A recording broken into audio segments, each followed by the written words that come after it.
राम राम सा। भारत माता की, भारत माता की, भारत माता की। जंबेश्वर महाराज की, गुरु जंबेश्वर भगवान की। वंदे वंदे वंदे। भारतीय जनता पार्टी के कर्मठ जिलाध्यक्ष श्री जालम सिंह भाटी जी, लोकप्रिय प्रत्याशी और विधायक भी हैं श्री बिहारी लाल बिश्नोई जी, मंच पर उपस्थित श्रीनिवास जंवर जी, आत्माराम जी, कन्हैया लाल जी, आसकरण जी,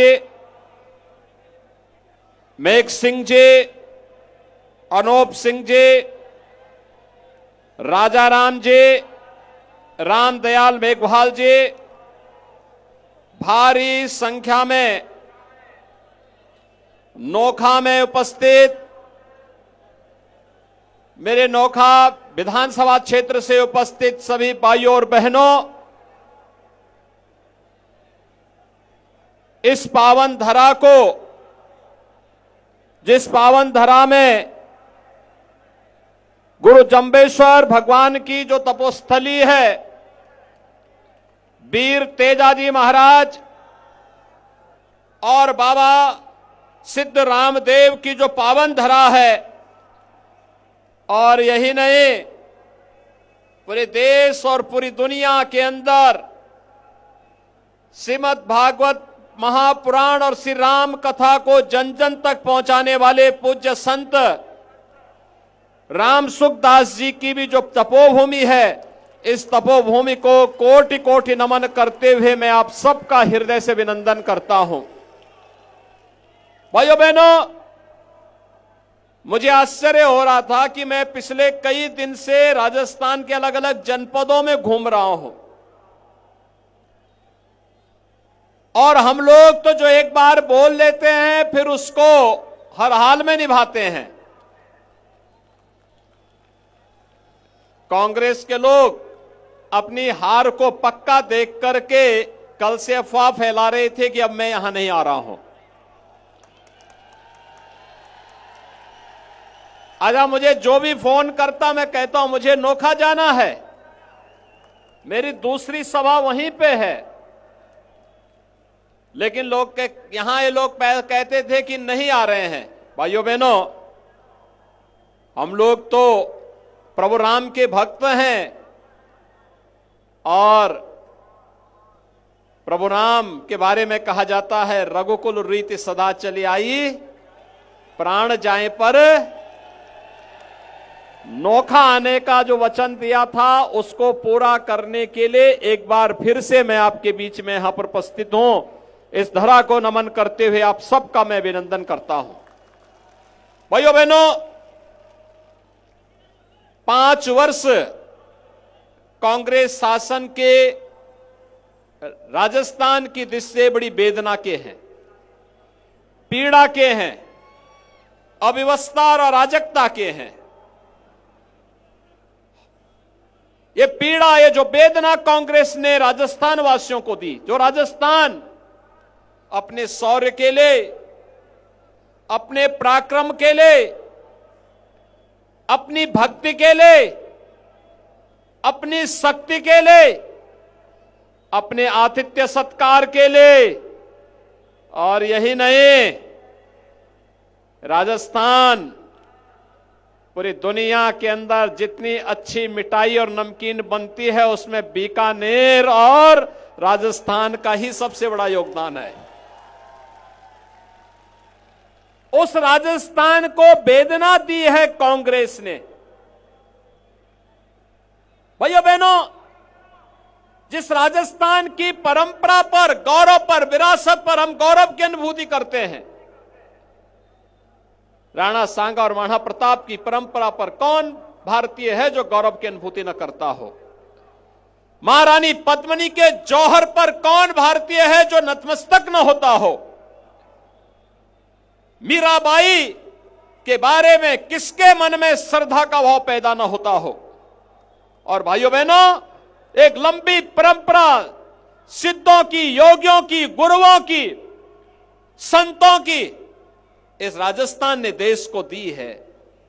भाइयों बहनों, ये वही राजस्थान आज कांग्रेस सरकार के व्यवस्था अराजकता का शिकार बना है। राजस्थान में दंगे हो, राजस्थान भ्रष्टाचार के मामले में आज देश के अंदर नंबर 1 पर, महिला संबंधी अपराध में नंबर 1 पर, साइबर अपराध में नंबर 1 पर, महंगाई में नंबर 1 पर, डीजल और पेट्रोल पर वैट वसूलने वालों में सबसे ज्यादा ये राज्य यहां के नागरिकों से वैट वसूली कर रहा है। और युवाओं के जीवन के साथ खिलवाड़ करते हुए भी राजस्थान में सर्वाधिक पेपर लीक की घटनाएं राजस्थान के अंदर हो रही है। भाइयों बहनों, याद करिए, अगर राजस्थान में बीजेपी की डबल इंजन की सरकार होती, ऐसा कभी नहीं होता, कभी नहीं होता। ये जो माफिया है, भाइयों बहनों, ये जो माफिया है, इन्हीं माफियाओं के लिए हम लोगों ने यूपी में बुलडोजर का अनुसंधान किया है। ये इन्हीं माफियाओं के लिए, कोई खनन माफिया, कोई भू माफिया, कोई पशु माफिया, कोई नकल माफिया, कोई पेपर लीक का माफिया और कोई यहां पे संगठित अपराध में संलिप्त माफिया, ये सब सत्ता का संरक्षण प्राप्त कर लिए। कांग्रेस आज जब भारत दुनिया के अंदर अपना एक सम्मान बढ़ा रहा है, भारत की ताकत का एहसास प्रधानमंत्री मोदी जी के नेतृत्व में पूरी दुनिया कर रही है। कांग्रेस के समय में देश की स्थिति क्या थी? दुनिया के अंदर भारत कहीं जाता था, सम्मान नहीं होता था, भारत को गलत निगाहों से लोग देख रहे थे। लेकिन प्रधानमंत्री मोदी जी ने देश का सम्मान बढ़ाया, देश की सीमाओं की सुरक्षा की। हमारे बीकापुर के नौजवान, बीकानेर के नौजवान, और यही नहीं, राजस्थान का नौजवान देश की सीमाओं की सुरक्षा करते करते अगर आवश्यकता पड़ी है तो मातृभूमि के लिए अपना बलिदान देने में कभी पीछे नहीं रहा है। लेकिन कांग्रेस के समय में लापरवाही का हद क्या थी? आतंकवादी घुसपैठ करता था, घुसपैठे भारत की धरती पर घुस जाते थे, सरकार देखती रहती थी, कुछ नहीं करती थी। और आज ये नया भारत है, छेड़ते नहीं है, लेकिन कोई छेड़ेगा तो उसको छोड़ते भी नहीं है। आतंकवाद ही नहीं, आतंकवाद के आकाओं को भी ठिकाना लगाने का काम नया भारत करता है। भाइयों बहनों, ये देश का स्वाभिमान का प्रश्न खड़ा होता है तो भारत उसके खिलाफ लड़ता है। और इसीलिए आज आए हैं हम आपसे अब आह्वान करने के लिए। एक तरफ भारत की बढ़ती हुई ताकत पूरी दुनिया के अंदर हम महसूस कर सकते हैं, दूसरी ओर कांग्रेस के द्वारा दी गई समस्याओं का समाधान। कांग्रेस ने आतंकवाद की समस्या दी, मोदी जी ने धारा 370 को समाप्त करके आतंकवाद की समस्या का समाधान का रास्ता दिया है। कांग्रेस ने नक्सलवाद की समस्या दी, मोदी जी ने गरीब कल्याणकारी योजनाओं के माध्यम से उन गरीबों के प्रति अपनी सहानुभूति, उन गरीबों के प्रति अपनी पूरी सिंपैथी लगाते हुए उनके कल्याण की योजनाएं दी।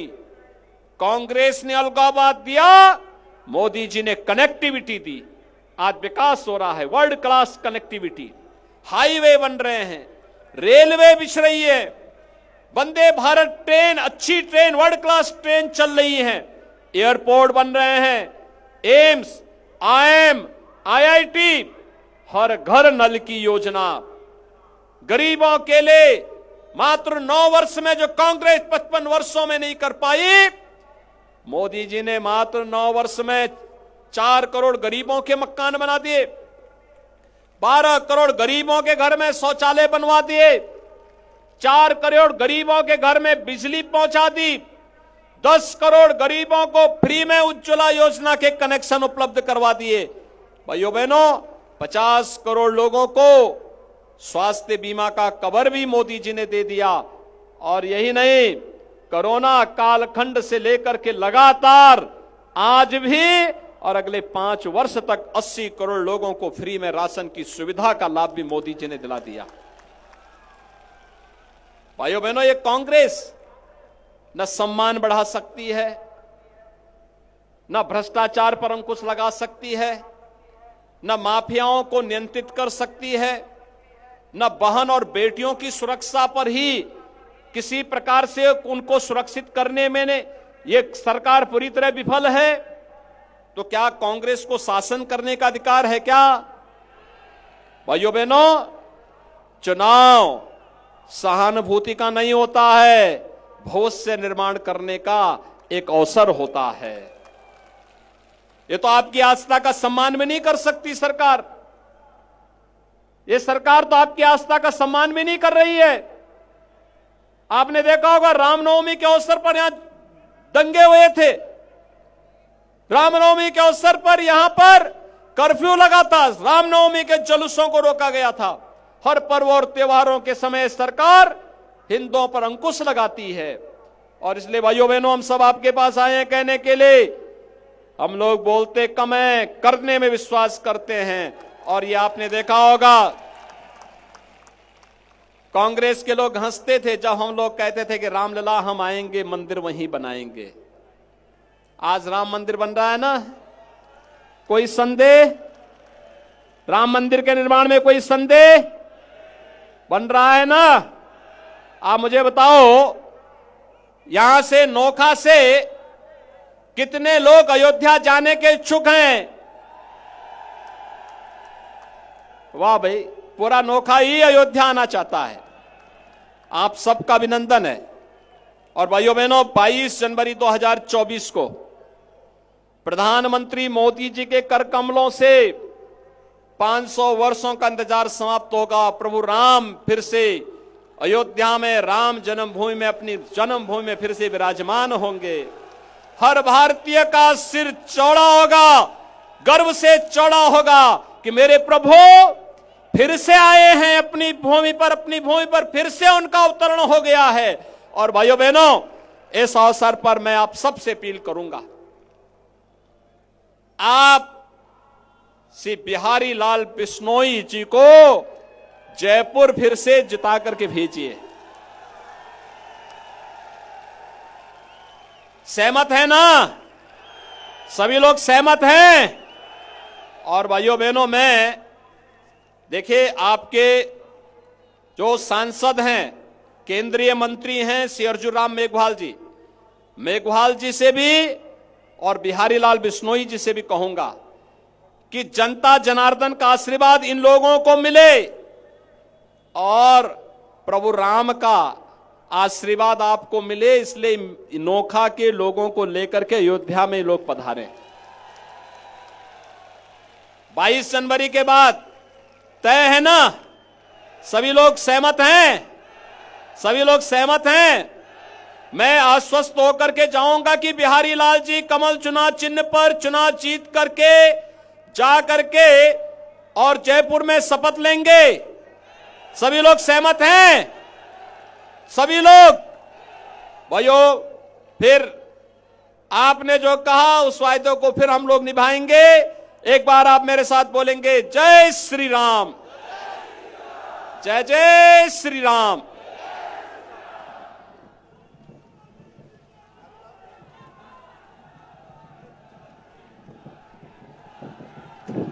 जोरदार तालियों से स्वागत करें योगी जी हमारे मध्य। ये लाखों का हुजूम उमड़ पड़ा है योगी जी के स्वागत में। जोरदार तालियों से स्वागत, आपका अभिवादन स्वीकार करते हुए योगी जी, जो बुलडोजर बाबा जी के नाम से विख्यात योगी जी पधारे, अमूल्य समय निकालकर हमारे बीच में पधारे। आपका बहुत बहुत साधुवाद, बहुत बहुत साधुवाद।